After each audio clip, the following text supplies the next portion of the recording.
ನಮಸ್ಕಾರ. ಏಕಮುಖ ಯೂಟ್ಯೂಬ್ಗೆ ಸ್ವಾಗತ. ನನ್ನಿ ಪದದ ಸೊಬಗು ಮತ್ತು ಅದರ ಆಳವಾದ ಅರ್ಥವನ್ನು ಒಳಗೊಂಡ ಒಂದು ಸುಂದರವಾದ ವಿವರಣೆ ಇಲ್ಲಿದೆ.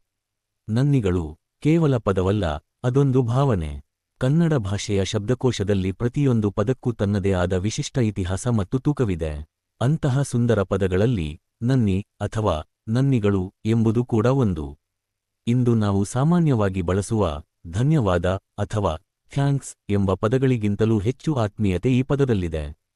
ನನ್ನಿ ಎಂದರೆ ಏನು? ಸರಳವಾಗಿ ಹೇಳುವುದಾದರೆ, ನನ್ನಿಗಳು ಎಂದರೆ ಕೃತಜ್ಞತೆ ಅಥವಾ ವಂದನೆಗಳು. ಆದರೆ ಇದರ ಆಳವಾದ ಅರ್ಥ ಕೇವಲ ಒಂದು ಧನ್ಯವಾದಕ್ಕೆ ಸೀಮಿತವಾಗಿಲ್ಲ. ಪದದ ಮೂಲ ಮತ್ತು ವಿಶೇಷತೆ. ಸತ್ಯ ಮತ್ತು ನಿಷ್ಠೆ. ಹಳೆಯ ಕನ್ನಡ ಸಾಹಿತ್ಯದಲ್ಲಿ ನನ್ನಿ ಎಂದರೆ ಸತ್ಯ ಎಂದರ್ಥ. ಮನಸ್ಸಿನ ಸತ್ಯವಾದ ಅಂತರಾಳದಿಂದ ಹೊರಬರುವ ಮಾತೆ ನನ್ನಿ. ಪ್ರೀತಿಪೂರ್ವಕ ವಂದನೆ. ಯಾರಾದರೂ ನಮಗೆ ಉಪಕಾರ ಮಾಡಿದಾಗ ಕೇವಲ ಶಿಷ್ಟಾಚಾರಕ್ಕಾಗಿ ಧನ್ಯವಾದ ಹೇಳದೆ ಅತ್ಯಂತ ಪ್ರೀತಿ ಮತ್ತು ಭಕ್ತಿಯಿಂದ ಸಲ್ಲಿಸುವ ವಂದನೆಯೇ ನನ್ನಿಗಳು.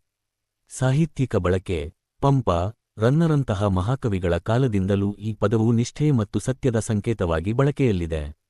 ನಾವು ಯಾಕೆ ನನ್ನಿ ಬಳಸಬೇಕು?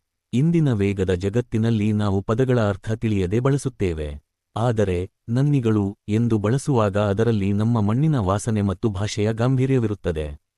ನನ್ನಿಯ ನುಡಿಯೇ ಪರಮ ತಪಸ್ಸು ಎಂಬ ಮಾತಿನಂತೆ ಸತ್ಯವಾದ ಮತ್ತು ಕೃತಜ್ಞತೆಯಿಂದ ಕೂಡಿದ ಮಾತು ಎಲ್ಲಕ್ಕಿಂತ ದೊಡ್ಡದು. ಸಂಕ್ಷಿಪ್ತ ಸಾರಾಂಶ. ಮುಂದಿನ ಬಾರಿ ನೀವು ಯಾರಿಗಾದರೂ ಮನಸಾರೆ ಧನ್ಯವಾದ ಹೇಳಬೇಕೆಂದಿದ್ದರೆ ನಿಮಗೆ ನನ್ನ ನನ್ನಿಗಳು ಎಂದು ಹೇಳಿ ನೋಡಿ.